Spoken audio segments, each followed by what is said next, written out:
రైలు ఢీకొన్న ఘటనలో సతీష్ అనే యువకుడు మృతి చెందాడు. ఇక వివరాలకు వెళ్తే నంద్యాల ప్రభుత్వ పాలిటెక్నిక్ కాలేజీలో మొదటి సంవత్సరం చదువుతున్న విద్యార్థి హాస్టల్లో సరైన వసతి సదుపాయాలు, టాయిలెట్ లేకపోవడం వల్ల నూనెపల్లె రైల్వే ట్రాక్ వైపు వెళ్లాడు.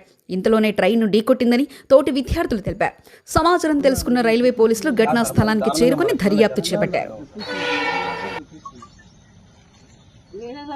సార్ మా పిల్లలు ఇప్పుడు మీరు బాత్రూమ్ లో అన్ని సౌకర్యాలు నా పిల్లలని బయటలో సార్ ఇప్పుడు మీరు సౌకర్యాలు లేకనే కదా పిల్లలని అక్కడ పెట్టకూడదు సార్. మీరు హాస్టల్ అని కూడా పెట్టకూడదు. పిల్లలు కొట్టుకు లేక బీద బతుకులో వచ్చి యాదో